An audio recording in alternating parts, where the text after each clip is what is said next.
Ser podcast. Hola, somos Ángeles Oliva y Toña Medina.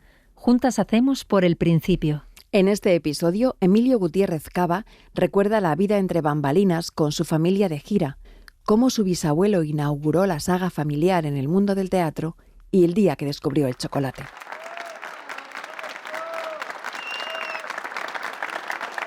Lo veía con toda la normalidad del mundo, es decir, que no tenía ningún problema, ¿no?, en ese sentido. Yo iba con la compañía por ahí viajando, pues bueno, debía ser que la vida era eso, ¿no? Por lo menos en mi familia, ¿no? Y yo lo interiorizaba como algo absolutamente normal, ¿no?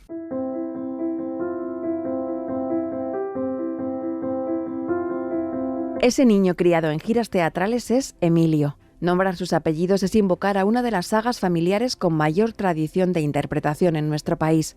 Emilio Gutiérrez Cava lleva décadas viendo la vida desde el escenario. Emilio pasaba la mitad del año viajando con su familia en las giras y la otra mitad en las callejuelas del barrio más céntrico de Madrid, junto a la Puerta del Sol. Vivió la dureza de la posguerra y los aplausos del público a su familia desde los tiempos de su bisabuelo. Es una historia que merece ser contada empezando por el principio. Por el principio. Por el principio. Por el principio. Emilio Gutiérrez Cava nació en 1942 en Valladolid, por casualidad. Sí, yo nací en Valladolid durante una gira teatral de la compañía del Teatro Infanta Isabel de Madrid.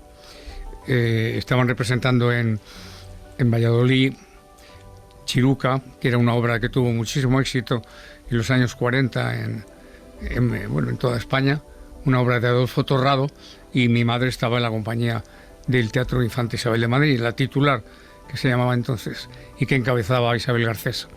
Y mira por dónde pues yo fui a nacer en Valladolid, un 26 de septiembre de 1942. Era muy mayor ya mi madre cuando me tuvo a mí, porque ella tenía 42 años cuando me tuvo, que en aquella época era una ancianidad, ¿no? Incluso ella pensaba que había tenido un problema, que había entrado en la menopausia cuando se le cortó la regla, y resulta que cuando fue al ginecólogo le dijo: no señora, no se le ha cortado la regla, es que está esperando usted un niño, ¿no? Cuando Emilio nació, su hermana Julia tenía 10 años y la mayor, Irene, 12. El nacimiento del hijo menor condicionó mucho la carrera artística de su madre, Irene Cava, entonces ya una actriz reconocida, que desde aquel momento se organizó para pasar una buena parte del año en Madrid. Y a partir de ese momento, pues mi madre tuvo que adaptar un poco su vida de gran actriz que era a la educación que yo tenía, ¿no? Y entonces, pues claro, eso le permitía estar contratada en la compañía de Infanta Isabel, que hacía la temporada más larga en Madrid, hacía de septiembre prácticamente a abril, mayo del año siguiente, ¿no? Con lo cual prácticamente yo cubría todo el curso escolar. Son los dos momentos de mi vida, son la mitad del año en Madrid y prácticamente la otra mitad del año fuera de Madrid, en toda España, ¿no? Yo conocí la España de los años 40, 50 a través de las giras que hacían las compañías, ¿no?, teatrales. Sé cómo eran sus viajes, cómo eran sus estancias en los lugares, porque yo los viví allí.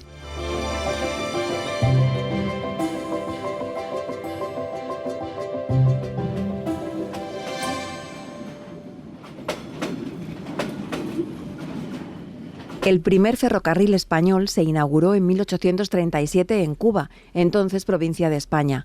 En el acto de inauguración estaba el catalán Miguel Viada, marino mercante oriundo de Mataró, y allí mismo le dijo al entonces gobernador de la isla que a su vuelta a España uniría Barcelona con su pueblo. Y así fue. Viada regresó a su tierra e impulsó el proyecto. En 1848 se abrió la línea Barcelona a Mataró. Enseguida se construyeron las líneas Madrid-Aranjuez, que luego se llamó el Tren de la Fresa, y la de Langreo a Gijón. Se crearon distintas compañías ferroviarias y se construyeron las grandes líneas de la época. Se optó entonces por el llamado ancho ibérico en España y Portugal, una anchura de vía igual a 6 pies castellanos, exactamente 1.672 milímetros, más amplio que las vías del resto de Europa. En teoría, se hizo para poder aumentar la velocidad, a pesar de la orografía tan compleja del terreno, aunque otras fuentes hablan de limitar así una posible invasión desde los Pirineos. Con el tiempo se demostró que el ancho ibérico era un grave problema para las relaciones económicas con el resto de Europa, ya que había que hacer transbordos en las fronteras. El ancho ibérico se continúa utilizando hoy en todas las líneas principales, excepto en las de alta velocidad. La guerra civil destrozó muchas de las infraestructuras. En 1941, la dictadura franquista expropió y nacionalizó todos los ferrocarriles de ancho ibérico en la Red Nacional de los Ferrocarriles Españoles, Renfe. Mientras tanto, desde finales del siglo XIX se habían ido construyendo ferrocarriles de vía estrecha, principalmente en la zona norte y la cordillera cantábrica, para adaptarse al terreno. Con el tiempo se integraron en la empresa FEVE. Cuando la familia de Emilio Gutiérrez Cava viajaba con la compañía teatral en los años 40, aunque ya se estaban desarrollando las locomotoras diésel, las locomotoras de vapor seguían siendo las predominantes. Los viajes en ferrocarril, que eran tremendamente incómodos, ¿no? Estaban llenos, la gente se colaba por las ventanillas, ocupaba los servicios del váter, el váter estaba ocupado por la gente, ¿no? Estaban de pie. Los niños y las niñas pequeñas pues orinábamos por las ventanillas, porque no podíamos salir del compartimento. Estaba todo lleno de gente. Era tremendamente caótico, era como cualquier tren que se ve en los reportajes sobre la Segunda Guerra Mundial de gentes que van y vienen de un sitio a otro, pues igual era España más o menos, en aquella época, en el 46. Las compañías teatrales habitualmente contrataban un vagón con Renfe, o sea, era un vagón para la compañía, de uso exclusivo, salvo en algunos casos, ¿no? Y entonces, pues el recorrido generalmente era según la ciudad a la que ibas. Bueno, el vagón se reservaba para las compañías, habitualmente había una reserva de compartimentos, porque eran compartimentos de 6 y de 8 asientos, ¿no? Los de 6 asientos eran más cómodos y ahí pues se podían ubicar los miembros de la compañía. ¿Cuántos eran los miembros de la compañía? Pues podían ser por 4 o 5 compartimentos, ¿no? Del vagón, 4 o 5. El resto era ya de la gente, ¿no? Y ahí pues se sentaba todo el mundo como podían o como todos de pie, en fin, pero la compañía iba sentada toda. Llevábamos todo, comida, cena. Me acuerdo de los huevos duros, de la tortilla de patata y del fiambre. El fiambre, el embuchado fundamentalmente, era embutido, pues normalmente era jamón de york, o sea, cosas muy normales, ¿no? Y fruta, eso sí, llevábamos fruta. Lo más incómodo era la carbonilla de las locomotoras de vapor, que te entraba por las ventanillas. Entonces las mujeres habitualmente llevaban una especie de ropa de viaje que consistía en un pañuelo. Se ponían un pañuelo por la cara para que la carbonilla que entraba pues no las tiznara la cara de negro, y entonces pues realmente estaban bastante sucios los asientos, ¿no? Llegabas con la ropa bastante manchada.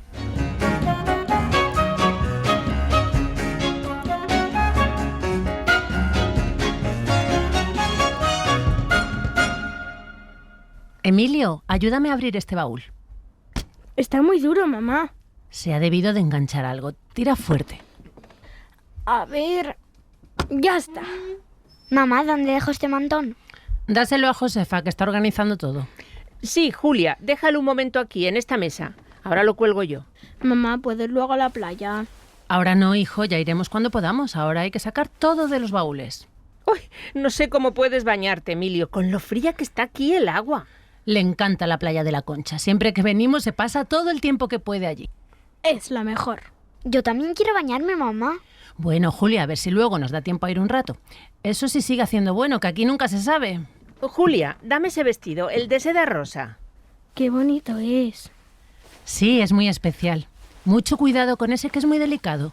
¡Ay, qué pena! Mira cómo se ha arrugado. A ver si colgándolo se alisa un poco. Y si no, pedimos que nos lo planchen aquí en el teatro. Aún queda tiempo antes de la función. Emilio, ven un momento. ¿Qué pasa? Aquí no te necesito más. Toma una peseta y cómprate algo de comer. Pasa por la pensión y dile a tu padre que venga. Vale, gracias, mamá.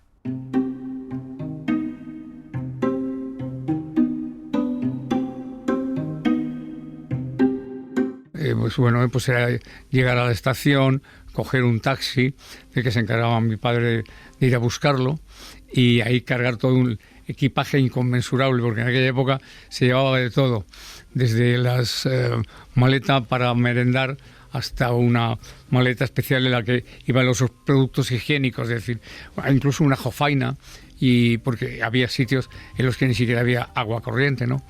Y bueno, pues eso se cargaba en un taxi y se llevaba a una casa particular o a una pensión que ya se había concertado antes a través de telegramas y de conferencias interminables telefónicas que se pedían y tardaban 2 horas en darte la línea, y estaba todo apalabrado.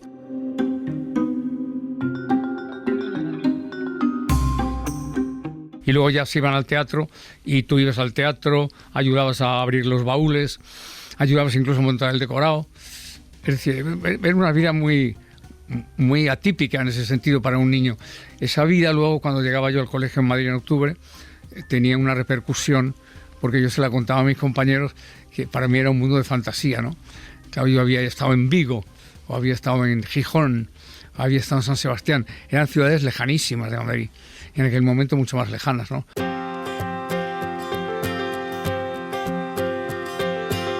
Durante los meses del curso escolar, la casa familiar estaba en la calle Mayor de Madrid, a unos pasos de la Puerta del Sol. Pues era un barrio con tiendas pequeñas, había droguerías, había farmacia, había frutería, había todo lo que no hay ahora en el centro de Madrid. El centro de Madrid ahora es como una especie de gran comercio, bueno, para extranjeros, ¿no? Y sin embargo en aquella época pues era un comercio de barrio. Había en la Plaza Mayor, había futbolines, estaban las tiendas de sombreros que sigue habiendo, y había eso, pues tiendas de comestibles, bodegas, una carbonería que había cerca de mi casa, despacho de vinos, todo, o sea, había todo ese tipo de... Y estaba también la churrería de San Ginés, que continúa estando, claro. La Buñolería Churrería de San Ginés abrió en 1894, muy cerca de la Puerta del Sol y de la Plaza Mayor de Madrid. En el siglo XIX, las calles de la ciudad estaban repletas de buñolerías, donde se tomaban cucuruchos de buñuelos de bacalao o de espinacas, un tentempié muy común en la época. Durante la Segunda República se conocía a la chocolatería como La Escondida, por su ubicación en el pasadizo de San Ginés, un callejón apartado de todo el bullicio. Era frecuentada por un público bohemio del mundo de la literatura, el teatro y las artes, y se convirtió enseguida en la parada obligada de los clientes del Teatro Eslava, que pasaban por el local para reponer fuerzas al acabar la función. Por eso, hacia 1919 comenzaron a ofrecer también chocolate, la bebida favorita de los madrileños, hasta que en el siglo XX se fue imponiendo el café. En aquella etapa había muchas chocolaterías ambulantes en la Puerta del Sol, para quienes terminaban sus juergas nocturnas con el tradicional chocolate con churros. Valle Inclán menciona a la chocolatería San Ginés en su obra Luces de Bohemia y la llama buñolería modernista. San Ginés ha ido extendiendo sus tentáculos hasta ocupar muchos locales de la zona. Aparece en todas las webs y guías turísticas de Madrid y vende unos 150.000 churros diarios, que llegan a ser el doble en Navidades, su temporada alta. Era muy pequeña, ¿no? Ocupaba, bajando por el callejón de Coloreros, estaba a la derecha y era muy pequeña. Lo que pasa es que, claro, en aquella época, yo la churrería de San Ginés, pues bueno, realmente la conocía por los churros, pero no por el chocolate, porque ya te digo que daban esta especie de algarroba extraña, ¿no? Y luego también había una churrera en el centro, en el callejón de Coloreros, que es un callejón que va de la calle Mayor abajo a la iglesia de San Ginés, pues ahí se ponía una churrera con su... Bueno, no era una canasta, era como una especie como de aparato, digamos, cubierto de zinc, y dentro del aparato llevaba todos los churros y las porras, para que era como una especie como de protector de calor. para que no se enfriaran los churros y las porras que venían de otro sitio. Lo que ha desaparecido es el olor que en aquella época había, ¿no? El olor a, no sé, a los braseros, el olor a las chimeneas y el olor a ese Madrid que era distinto, ¿no? El olor a la recogida de basura, que era un burro con un carrito y unos serones en los que llevaba la basura. Todo eso ha desaparecido, claro. Y debajo de mi casa había un almacén, que era el almacén de Conrado Martín, de productos de limpieza. Con lo cual, por el patio interior de mi casa, que es enorme, mi casa de la calle Mayor, digo mi casa porque nuestra casa tenía 3 patios interiores, y uno de los patios, el más grande, por ahí subía siempre un aroma estupendo de limpieza. Por el principio, Emilio Gutiérrez Cava, Cadena SER.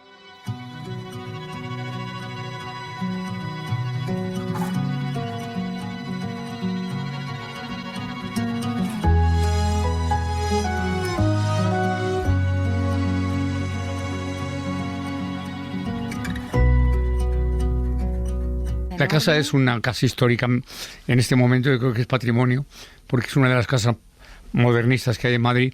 Es una casa espléndida. Esa casa pertenecía a un almacén que se llamaba La Colonial, que tenía la fábrica en Pinto, y entonces se comunicaba a través de un, no sé cómo se llama, heliógrafo, ¿no?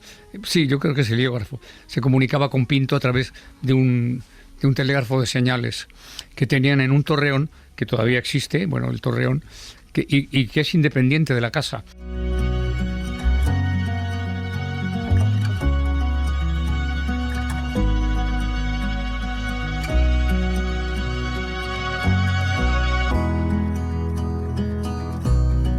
Un heliógrafo es un aparato para hacer señales por medio de la reflexión de los rayos de luz en un espejo movible. Mediante un código de emisión de luz permitía transmitir mensajes. Heliógrafo viene de las palabras griegas helio, que significa sol, y grafo, escribir. Con la ayuda de los rayos del sol, este aparato de telegrafía transmitía mensajes en forma de reflejo, con un alcance de más de 50 kilómetros. Y había una escalera que se subía hasta ese heliógrafo, creo que se llama el aparato, y emitía señales a Pinto para que les trajesen pues lo que fuera. Eso estoy hablando de cuando mi abuela fue a vivir a esa casa en 1909, creo que fue más o menos.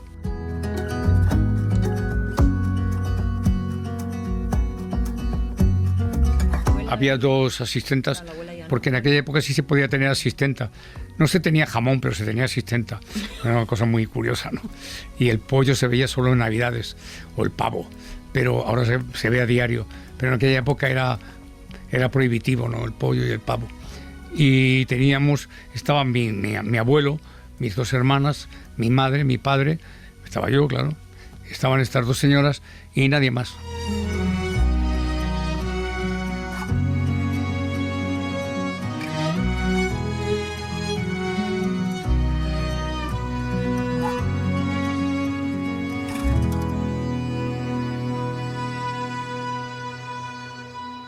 Por el principio, Emilio Gutiérrez Cava, Cadena SER.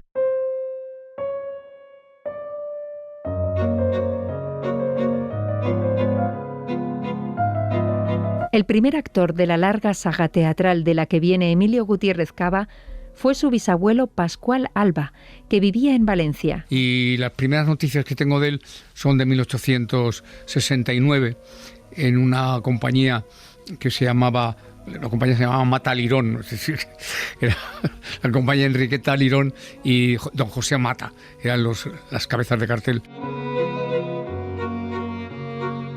Pascual Alba se casó en Valencia con Irene Abad. Ella tenía asma y le sugirieron irse a vivir a Madrid, donde nacieron sus 3 hijos, un varón y 2 mujeres, Leocadia e Irene Alba. Las 2 siguieron los pasos del padre y fueron actrices. Leocadia era además muy buena cantante. Se fue con su padre a América y a la vuelta se dedicó principalmente a la zarzuela, en la compañía del Teatro Maravillas de Madrid. Junto a su hermana Irene, estrenaron La verbena de la Paloma en el Teatro Apolo en 1874. Las compañías teatrales en el siglo XIX hay un momento en que pasan a no solo hacer comedia ligera, sino que también pasan a hacer piezas musicales. Y ese es el momento en que de pronto se decanta, y hay unas compañías que siguen haciendo comedia cómica y otras que empiezan a hacer zarzuela o género chico, que es solamente zarzuelas en un acto, o mejor dicho, piezas líricas en un acto, ¿no? Y cuando regresa de América mi bisabuelo con su hija, con Leocadia, ya empiezan a hacer directamente zarzuelas.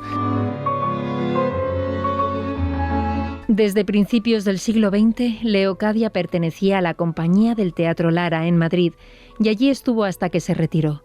Mientras, su hermana Irene, que luego sería abuela de Emilio, formó otra compañía. Tiempo después murió en Barcelona y allí la homenajearon con un entierro tumultuoso en las Ramblas. Con su muerte llegaron problemas económicos a la familia.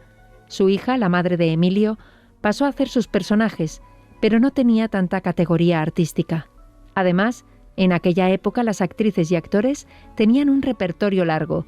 Tenían que aprenderse 7 u 8 obras que se hacían en giras.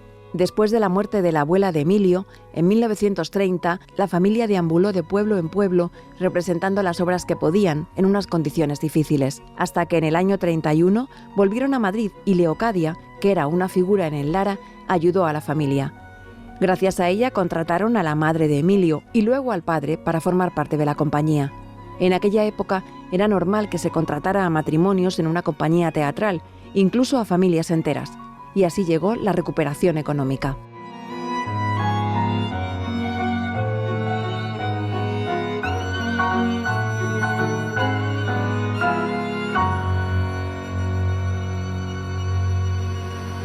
Sebastián, ven aquí. Ya sé en qué te has gastado el dinero que te había dado para pagar la casa. ¡Mi dinero! ¿Te enteras? ¡El dinero de mi renta! Te quiero explicar. La madre de Emilio era Irene Cava Alba, que nació en Argentina durante una gira de sus padres. Irene tuvo una carrera de mucho éxito en el teatro, donde debutó en 1920 en el Teatro Cervantes de Madrid. Aquel mismo año hizo su primer papel en el cine, en una película muda. Después trabajó en más de 40 películas. Irene se casó con el también actor Emilio Gutiérrez Esteban. Se casaron en la Capilla de Actores de la Novena, en la parroquia de San Sebastián de Madrid, en Atocha. Ellos son los padres del trío de ases actoral que forman Irene, Julia y Emilio Gutiérrez Cava. Desde 1931, cuando Irene se incorpora a la compañía del Teatro Lara, hasta 1936, fueron años buenos para la familia, e Irene, la madre de Emilio, ocupó un lugar destacado en la compañía y empezó a hacer cine. Pero entonces llegó el golpe de Estado y la guerra civil, y el teatro y los rodajes se suspendieron hasta marzo de 1937. Se suspendió desde julio, que es el golpe de Estado, hasta febrero-marzo del 37. En el 37 empieza a reanudarse el teatro. Mi madre va a hacer teatro a lo que era el Infanta Beatriz, el Teatro Infanta Beatriz, que todavía, bueno, que es lo que era el Teatriz, ahí en la calle, bueno, en el barrio Serrano, en la parte de Goya y por ahí, ¿no? Y luego pasa otra vez al Lara, curiosamente, con una compañía también mítica en aquella época, que era la compañía de Loreto Prado y Enrique Chicote. Y están allí cuando acaba la guerra, está en el Teatro Lara mi madre.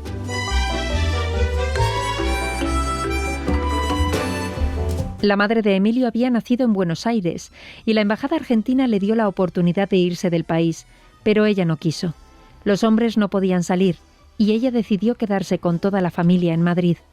En ese tiempo rodó una película hecha por los anarquistas, llamada Nuestro culpable, un musical que no tiene nada que ver con la guerra ni las ideas anarquistas. Después rodó otras 2 en Italia y en 1940, cuando Italia entró en la Segunda Guerra Mundial, volvió a Madrid. En 1942 nació Emilio, su hijo menor, y ella necesitaba trabajar en una compañía de teatro que estuviera la mayor parte del tiempo en Madrid. Por eso entró en la compañía del Teatro Infanta Isabel, donde estuvo ya durante toda su vida. Pero Irene no dejaba que su hijo se acercara por el teatro. El Infanta Isabel era regentado por Arturo Serrano, un acosador y maltratador que daba un trato terrible a las actrices y actores. En Madrid el Teatro Infanta Isabel era muy restrictivo para los niños. El Teatro Infanta Isabel, los cómicos de la época lo llamaban la Checa de la calle del Barquillo, porque era había un empresario que era un salvaje, un animal, una bestia. O sea, me recuerda un poco a Ronald Reagan, también un poco. Me recuerda más a Donald Trump. Aquel sujeto, ¿no? Era un acosador absoluto, ¿no? A todas las mujeres las acosaba. Era un salvaje. Y ese personaje pues tenía ojeriza todo lo que no fuera él. Y su mundo, ¿no? Su mundo de fantasías erótico-empresariales. Y mi madre, por precaución, evitaba que yo fuera al teatro lo más posible.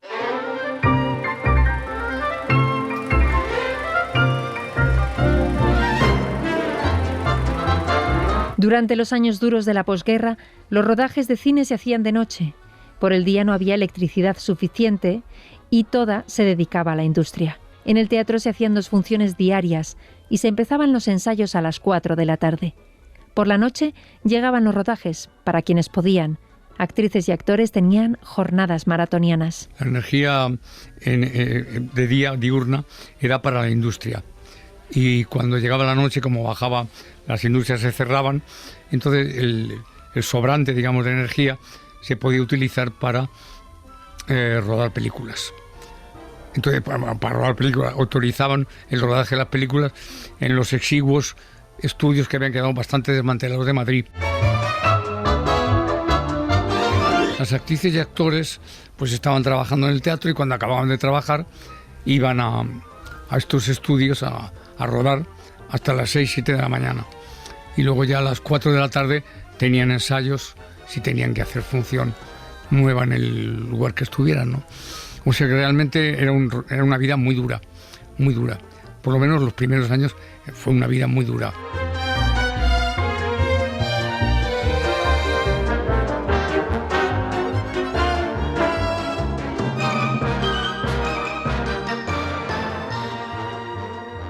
Por el principio, Emilio Gutiérrez Cava, Cadena SER. ¿Qué te pasa, hijo, que estás ahí hecho novillo? Me duele la tripa. Se ha puesto morado de bombones, creo que es eso, papá. Irene, ¿has visto cómo está Emilio? No, ¿qué pasa? Míralo, tiene muy mal aspecto. ¿Qué te pasa, hijo? Me duele la tripa, mamá. Quiero vomitar, pero no me sale. Se ha inflado a bombones, mamá. Sí, eso ya lo veo. Tiene toda la cara llena de chocolate. ¿Cuántos bombones te has comido? Esa caja de ahí. ¿Toda la caja? Es que estaban buenísimos. Pues no me extraña que te duela la tripa. ¿Qué hacemos? ¿Avisamos a un médico? No creo que haga falta. Tú y yo nos tenemos que ir al teatro. Voy a decirle a la señora de la pensión que se quede pendiente. Julia, tú te quedas con tu hermano, ¿vale? Vale, pero es que me tendría que haber dejado algún bombón a mí. Pero es que me duele mucho. Tranquilo, hijo. Se queda tu hermana contigo y cualquier cosa nos avisa la señora de la pensión al teatro. Pero vamos, que tienes una indigestión.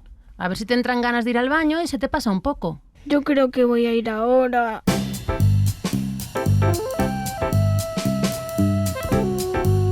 Yo conocí el azúcar con 5 años y conocí luego el chocolate en las Islas Canarias, ya en la compañía Catalina Bárcena, que era distinta a la del Infanta Isabel, en 1951. Creo que ya tenía 9 años cuando conocí por primera vez el chocolate y los plátanos. No los había visto nunca. Y entonces el chocolate me fascinó, tanto que me puse malo comiendo chocolate, claro. Sí, una cajita que tenía de bombones inglesa, que se llamaba Dairy Box, ponía la cajita y me acuerdo perfectamente de comer desaforadamente bombones y bombones hasta que me puse malo, claro. El cacao llegó a España en 1520, después del viaje de Hernán Cortés a México. Desde que llegó a los puertos de Andalucía se popularizó como bebida en España. Causaba furor, se servía en la corte y llegó a considerarse un símbolo nacional, hasta que un siglo después se extendió a otros países europeos. A mitad del siglo XIX, el chocolate era una bebida de culto en los populares cafés de tertulia, que empezaron a aparecer a partir de las antiguas posadas y también en las primeras chocolaterías. A principios del siglo XX empezó a producirse chocolate de pastilla o de onza, que se propagó por todas las tiendas de ultramarinos y las meriendas infantiles. En esa época empezaron a abrir cafeterías y el consumo de café, que ya estaba extendido en otros países europeos, empezó a desbancar al del chocolate. Pero en la España de la posguerra, cuando Emilio Gutiérrez Cava nació, el chocolate, que antes era relativamente accesible, se convirtió en un lujo debido a la escasez de alimentos y a la rigurosa economía de racionamiento. El cacao, el principal ingrediente del chocolate, era escaso y caro, y eso llevó a la elaboración de sucedáneos como el chocolate de algarroba, un sustituto más barato y fácil de encontrar. Bueno, realmente chocolate aquí no había en España. Había una especie como de pasta de algarroba que lo convertían en chocolate, que se llamaba Vitacal. Era una especie de subproducto, pero que nos gustaba mucho a nosotros. Y cerca de la panadería de mi casa, en la calle Bordadores, porque yo me crié en la calle Mayor en Madrid, pues había una panadería, ahí comprábamos un trozo de pan. Cuando yo iba al colegio, me habían dado Vitacal una pastilla, y eso era el desayuno en el colegio a media mañana.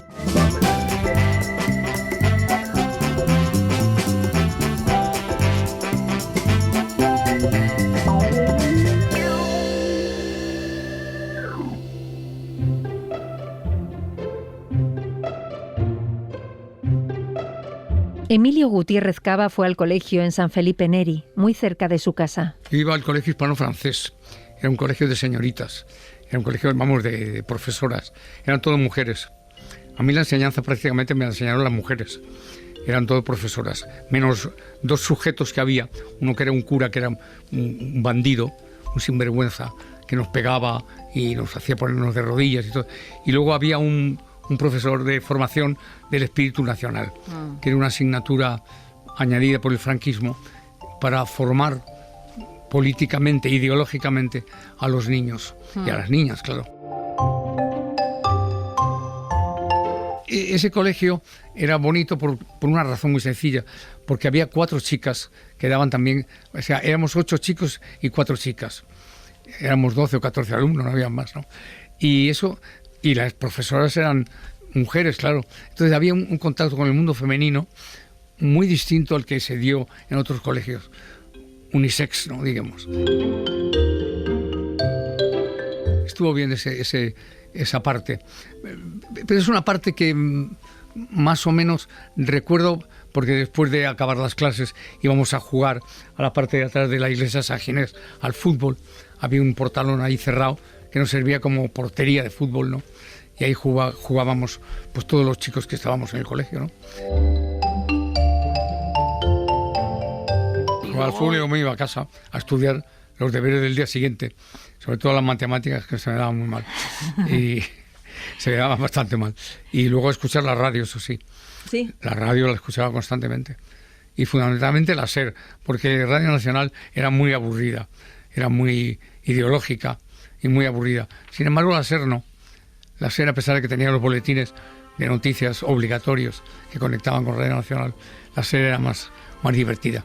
Y luego estaba el programa estrella para mí, que era el Cabalgata Fin de Semana. Cabalgata Fin de Semana es precisamente el marco donde se produce el comentado suceso artístico. La noche de hoy, sábado 26 de mayo de 1956, quedará registrada en la historia del gran espectáculo moderno del Music Hall.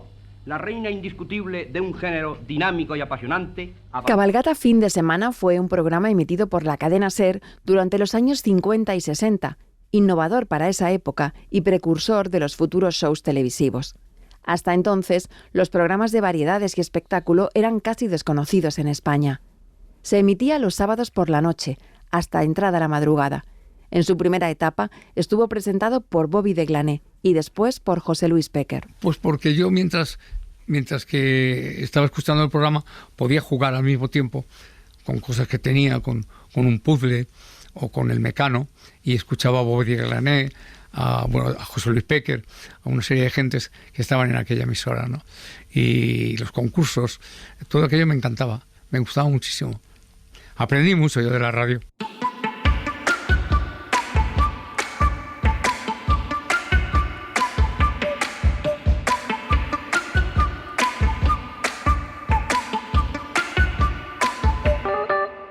Yo iba los viernes al cine, los sábados era Cabalgata Fin de Semana y los domingos al cine otra vez. O sea, mi programa de fin de semana era ese. Los viernes iba al cine San Miguel, que estaba en el mercado de San Miguel, al lado, que era cine de reestreno. Las copias eran bastante buenas, se podían ver sin rayas y sin cortes al final de rollo. Y luego los domingos iba a la sesión de las 4 a los cines de la Gran Vía. La sesión de las 4 era más barata y además las películas estaban impecables porque acababan de salir del laboratorio, ¿no? Las copias, y se podían ver muy bien. Estaba el estreno, reestreno y luego sesión continua. Y los de sesión continua eran un horror, porque la mitad de los rollos, el final del rollo estaba cortado. Había saltos de imagen, había saltos de todo tipo, ¿no? Y los de estreno y reestreno no. Me acuerdo de toda la serie de Scaramouche que era me acuerdo del Prisionero de Zenda, de la segunda versión. Me acuerdo de todo eso, además tamizado naturalmente por la censura, ¿no? Me acuerdo de Mogambo. Mogambo, unforgettable adventure in untamed Africa. Africa, known for centuries as the white man's graveyard. Yet into its belt and mountains went a crew of actors and technicians determined to return with the motion picture different.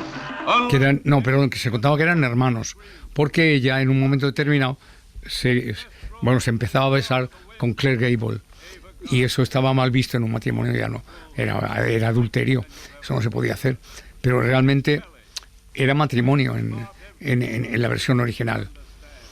Era un matrimonio que iba de luna de miel ahí a cazar cocodrilos. One from the high life of society. Mogambo es una película de 1953 dirigida por John Ford. Después del éxito de Las minas del rey Salomón, Hollywood quiso seguir rodando películas en África. Estaba protagonizada por Clark Gable, Grace Kelly y Ava Gardner. Clark Gable interpreta a un cazador profesional que organiza safaris para millonarios y cazadores. Hasta sus instalaciones llega Ava Gardner, que interpreta a una cabaretera a la que ha dado plantón un maharajá. También llega un matrimonio inglés formado por un antropólogo y su esposa, que quieren estudiar la vida de los gorilas. Ella está interpretada por Grace Kelly y enseguida se siente atraída por el personaje de Clark Gable. Así empezaba una pasión que no podía permitir la censura española, que decidió cambiar el guión y hacer que los personajes de Grace Kelly y su marido se convirtieran en hermanos. Los censores cambiaron los diálogos y se tuvo que cortar algún plano de la película, como uno que mostraba el dormitorio de la pareja con una sola cama para los dos. Mogambo censurada se estrenó en España en 1970. Hasta 1982 no pudo verse con el doblaje de los diálogos originales. Todo estaba bastante tergiversado, ¿no? Hay que tener en cuenta que Lo que el viento se llevó se tardó mucho en estrenar por toda la vida licenciosa de la protagonista. Y entonces eso la censura no te lo pasaba. Y luego porque además en Lo que el viento se llevó había una prostituta que era muy buena gente. Y eso tampoco lo podía permitir la censura, que aquella prostituta fuera buena gente. Bueno, hay que tener en cuenta que en el teatro se trabajaba incluso la tarde de Nochebuena. El único día de descanso que tenían era la Nochebuena, nada más. Navidad también trabajaban. Y eso no permitía la comida de Navidad, permitía la cena de Nochebuena. Y ahí sí había champán. Y mi padre montaba una ceremonia a través del pedido que decía él. Voy a hacer el pedido de Navidad, y lo hacía en una tienda de ultramarinos de la calle Augusto Figueroa, aquí en Madrid. Y ahí pedía pues turrones, pedía champán de una marca que se llamaba Ezcaba, se llamaba en aquel momento el champán. Yo creo que era un vino espumoso, yo diría, pero bueno. Y luego, eso sí, los turrones eran turrones, peladillas. ¿Ya has comprado el pavo? Sí, Emilio ya está jugando con él. Mira, mamá, le he puesto nombre, se llama Pavi. ¡Qué bonito!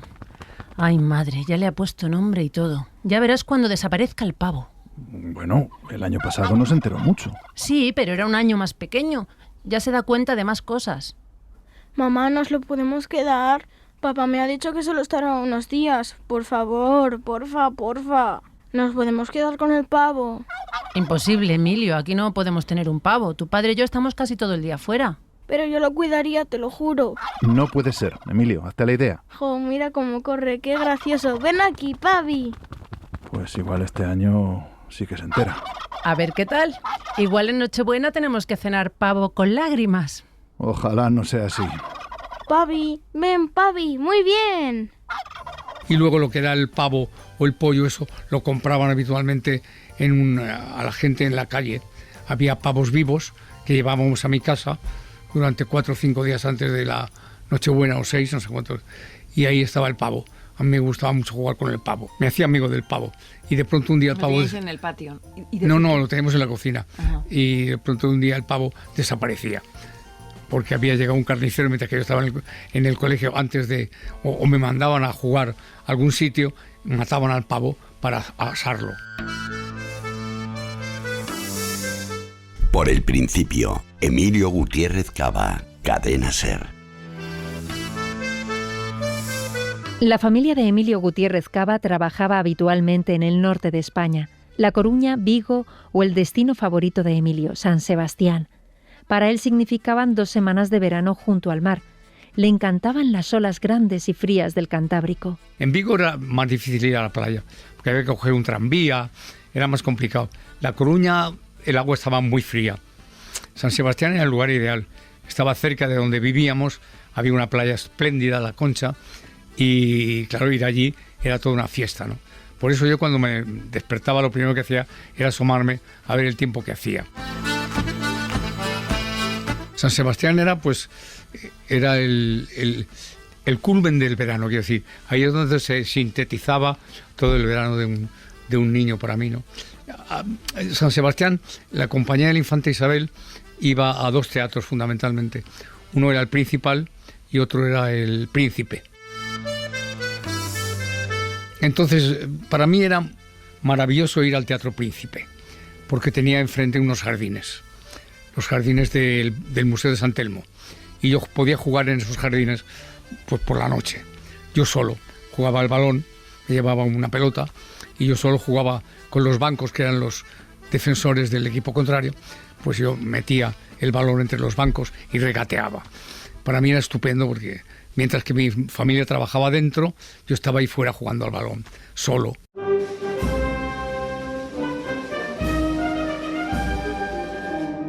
Y me acuerdo como impacto infantil del día que mataron a Manolete, que de pronto cuando llegué a desayunar estaban llorando en la cocina las 3 señoras que había allí en la casa, que eran viudas. Una de ellas era viuda. Nunca supe si la viuda era porque su marido había sido Gudari y por lo tanto lo habían expedientado o fusilado, vete tú a saber qué, pero nunca lo contó. Aquella señora era triste, estaba triste siempre, vestida de negro, y tenía 2 hermanas que eran más jóvenes que ella y bastante más vivales, ¿no? Y aquel día yo me levanté y cuando llegué a desayunar me encontré a las 3 llorando.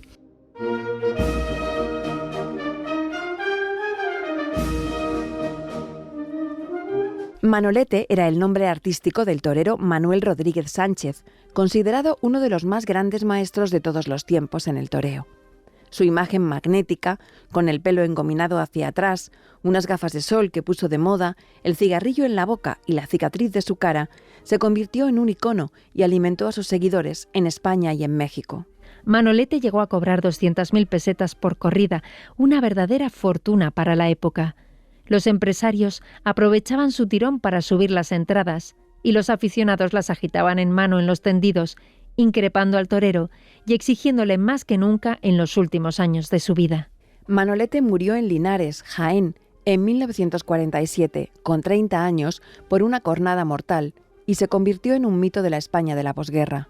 Hay imágenes del momento en que le llevan hacia la enfermería, porque Luis Miguel Dominguín, que toreaba también aquella tarde, le había encargado al fotógrafo Francisco Cano, conocido como Canito, un reportaje.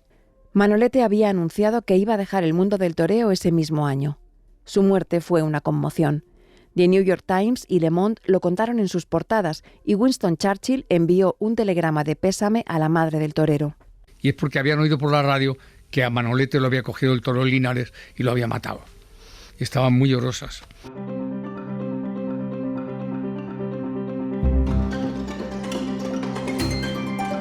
La madre de Emilio murió a los 57 años, cuando él tenía 15.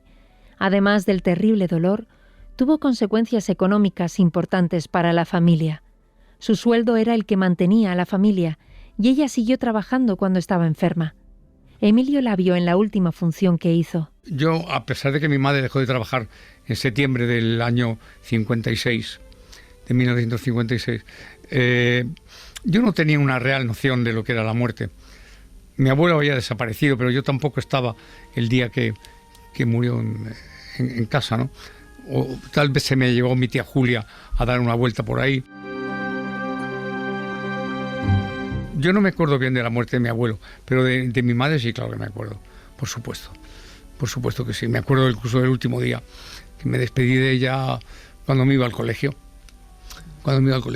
Y cuando, después del colegio, yo fui a jugar al futbolín, aquella mañana, a la 1, más o menos. Y mientras que iba del futbolín, que estaba en la Plaza Mayor, a mi casa, a la calle Mayor, que iba por dentro de la Plaza Mayor, y bajaba por una de las laterales, me asaltó el corazón el pensar que la puerta del portal estuviera medio entornada, porque eso en aquella época era señal de duelo, de que alguien había fallecido en una casa. Se cerraba media hoja del portal. Y entonces a mí me entró una angustia enorme. Y bajé corriendo a aquella pequeña calle que hay, creo que es Felipe IV, como se llama, una de estas calles, Felipe III. Y llego y desemboco en la calle Mayor, miro al portal de mi casa y veo que está abierto. Y bueno, me tranquilicé. Llegué al portal, subí al ascensor, no pasó nada, pero cuando llegué a la casa, ahí estaba mi hermana Julia ya esperándome y me dijo que lo que había pasado. Y ya nunca más vi a mi madre, claro.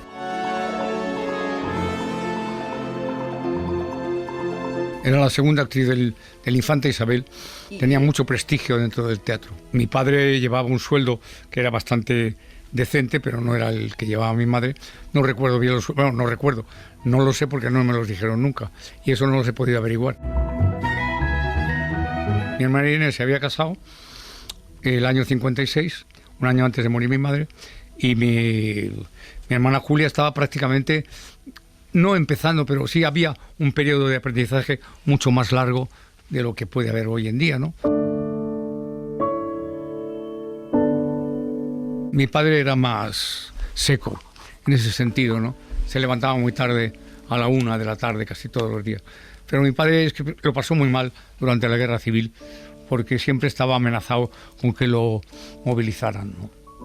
Mi padre tenía 34 años, 35 cuando la Guerra Civil comenzó, ¿no? Y siempre tuvo miedo de que lo movilizaran. Y eso le produjo muchos problemas, yo diría que casi incluso emocionales.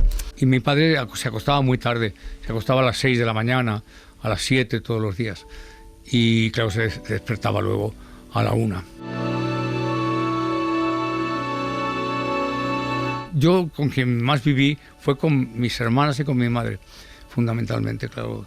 Toda mi niñez prácticamente eran ellas, porque mi padre se ocupaba relativamente. Mi padre empezó a ocuparse de mí a partir de la muerte de mi madre, cuando yo tenía ya 13, 14 años. Y no era lo mismo, ya no era igual.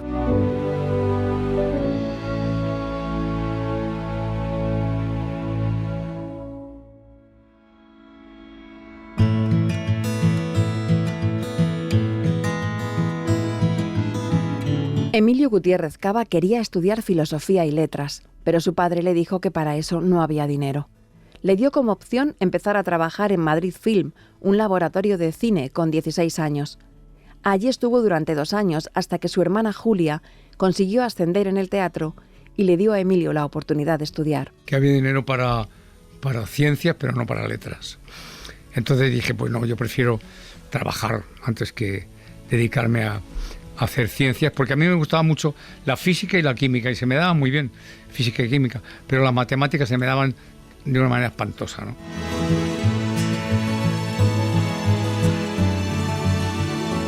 Entonces se matriculó en el Instituto San Isidro, cerca de su casa, y allí se encontró con un aula de teatro. Bueno, mi hermana subió de categoría artística en el Infanta Isabel, tuvo un poco más de dinero, y entonces ella es la que me dijo, salte de del Madrid Film, que era el laboratorio donde yo estaba haciendo,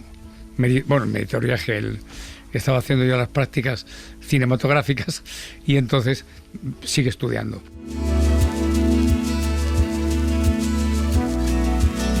Claro, me lo encontré en el instituto con Antonio Ayora, que era un profesor que había sido actor, que había trabajado con mi tía Julia en el Teatro Lara en Madrid en 1944, y ahí me encontré a este hombre, que para él yo no era desconocido porque era sobrino de Julia, claro, de mi tía, ¿no?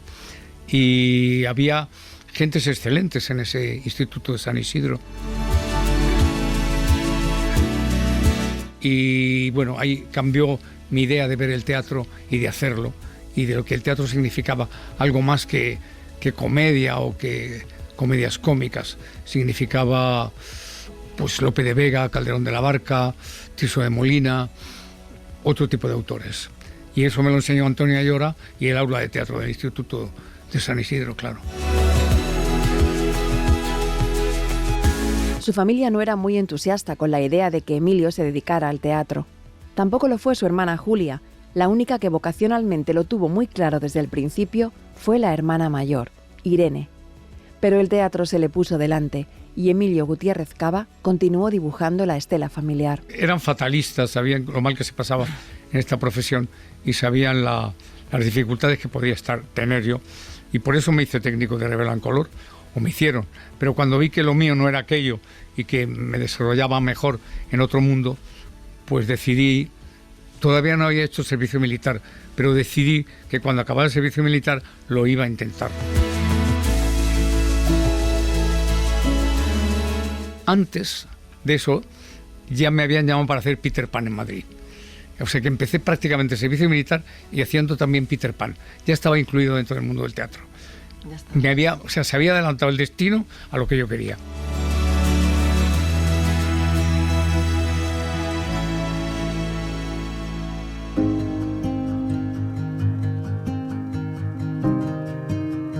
Por el principio, Emilio Gutiérrez Cava. Dirección, realización, guión, montaje y locuciones, Ángeles Oliva y Toña Medina. Producción, Matilde Suárez. Técnicos de grabación, Ignacio Sánchez Gutiérrez, Rocío Sánchez Chamero y David Castilla Red. Interpretación, Eli Zapata, Javier Laorden y Chupi Llorente. Con la colaboración especial de Mateo Oliva y Petra de Miguel.